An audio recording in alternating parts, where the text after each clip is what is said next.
Recently I had somebody talk with me and they was like, hey yo, I don't know what I'm gonna do. Like I'm at a current job. It don't pay great, but I can kind of do whatever the fuck I want. Come and go as I please. Ain't really shit to do, whatever. So I'm thinking about trying to get a new job that pay more, but it's like I gotta do more for it. And I was like, always try to get more. Like it's like, yeah. So and I realized, oh yeah, that's like when people thought. I remember my man told me a quote a long time ago. He's like, dreams die in the comfort zone. And I was like, oh yeah, you don't realize that if you don't do something, you're gonna be here 5-10 years from now, maybe comfortable, I guess, but not making money that you want. I'm not saying everybody gotta be a millionaire, but you clearly want to make more money. So you want to make more money. You probably not challenging yourself. You're not fulfilled necessarily. So what are we really talking about, to be honest? And but the fact that I could see it clearly, he could. I'm just like, oh, that's kind of interesting. And you know, how was he seeing it? So I can have context. He was just truly just unsure. Like to me, it wasn't even. Like it's like, nigga, if you don't want more money, cool. Like you know, be comfortable. Right. Or let's say you don't need more money. Hey, I'm all about easy money. Like for sure. Yeah, but if you tell me you kind of need more money, but you just like, no, this shit just so comfortable though. This chair. It's like nigga, find a maybe nearly as comfortable chair that's giving more, or be comfortable while doing the work. Be comfortable while, like, so like for instance, right? Like one of my friends just recently used the metaphor of climbing the mountain. Said like you always want to be climbing the mountain. At certain points you'll get to a spot where this is the comfort where you get leveled and you get to catch your breath, but you can't live here. You can't stay here. You got to keep climbing. So when I say get comfortable while putting in the work, I'm saying like, for instance, like if one of my peoples once used the example, like, yeah, if I know I'm about to go to the gym and I know that that's like something new for me, I'll buy myself new gym clothes so I can feel comfortable.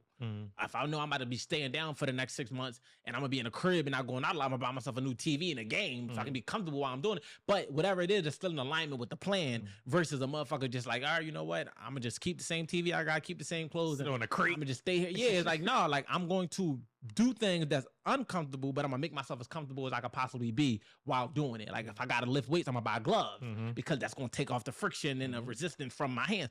That's what I mean. So it's like, nigga, if you want more money, position your life to be able to be comfortable while getting what you want, but not being comfortable to where though it's like, all right, I'm settling essentially. Yeah. No, definitely. And like, and I feel like, you know, I was talking to someone on the flight here actually, and I was like, she's like, yeah, I be leaving jobs every 2 years, this and that. I mean, I had to kind of, you know, the way I was raised and shit like that, I like to the point I like comfort zones. Like I'm a systematic routine person. Once I get something that's comfortable, we do this shit to the end of time. However, I realized I had to condition myself out of that, at least in my professional world, because you know, I had my last job, I was like that. I was there for like going on 3+ years, whatever. My coworkers are dope. We still friends to this day. Great vibe. You know, it was work, but it was kind of whatever type shit, whatever. At the time, I didn't really have the viewpoint of making more money or how to. So it was bullshit pay, but it's good enough, whatever. I ain't fucking homeless type shit. Right. And then I realized that the job started changing. I'm sorry, I didn't realize that the job changed. Like everybody left and management changed. And all of a sudden I started hating the job. And I was been the type of person where I'm not about to invest that much into a job. I ain't about to leave here, be stressed out, all this. But I realized I started being had pent up like resentment and frustration. I'm like, yo, what the fuck is going on? Like, and I started realizing because the job left me before I left the job. And I told myself from now on into a woman. I was mentally going before I physically left. My mind was going. I was already on my next.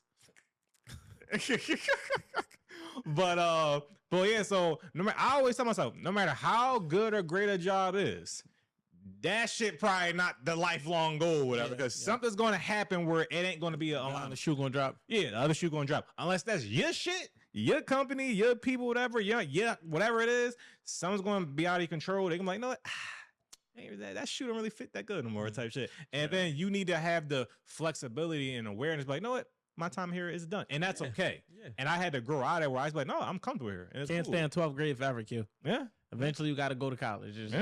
I feel like even that running a company is the same, but in reverse. Like you get good talent on your team, and then they pivot and go do some other shit, and then you be looking like, damn, man, I just had you. So it's like you never supposed to really get comfortable.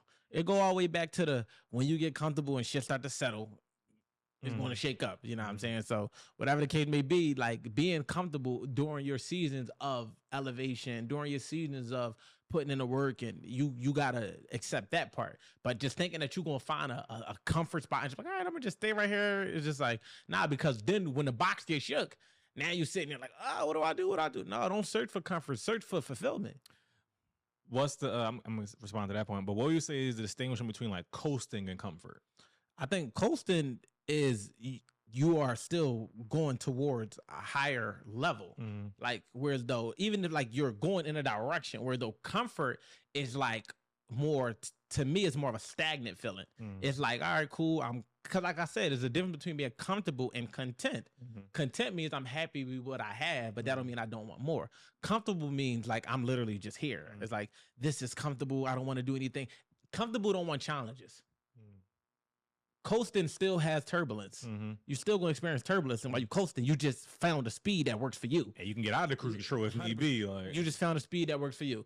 Comfort don't even want the challenge. Comfort, like, you know what, we just gonna live. This is comfortable. There's no wind, there's no rain, there's no nothing, no unforeseeable, unpredicted circumstances. We just right here on this motherfucking runway, and we gonna just keep it here. That's somebody that's comfortable. You know what? We good. But coasting is like, nah, like we head in a direction, we prepare for whatever come with it, and we at a speed that we can sustain.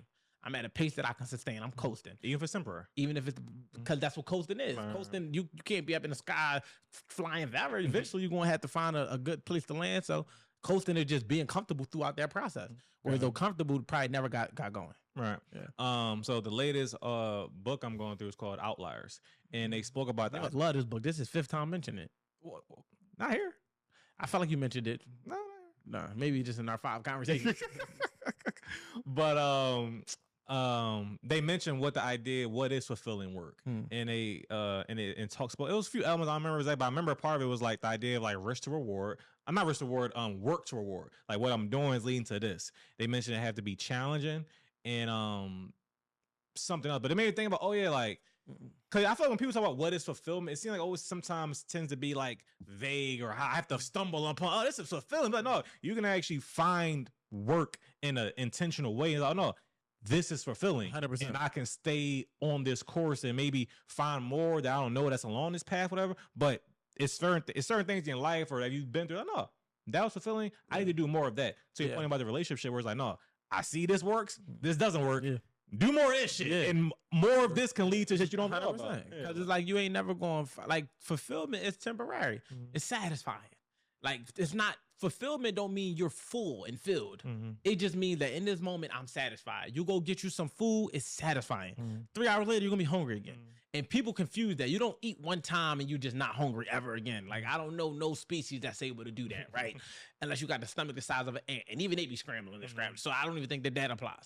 The fact of the matter is, so being fulfilled is constantly staying in alignment and finding things that satisfy your appetite.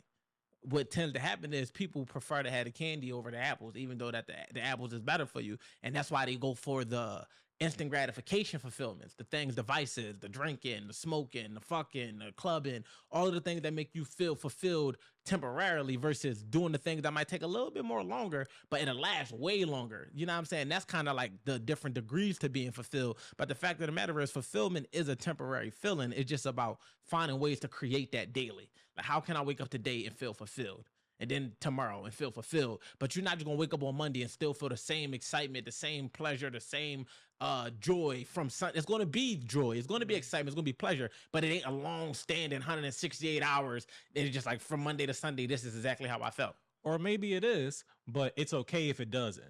Yeah, because let's say it's a project or whatever it is. I'm asking, it can be a long last, or it don't have to be as temporary as maybe a day, but I think maybe to add to that, if or when it does end, it's okay. I think it's like going to the gym. Okay. You got to exercise.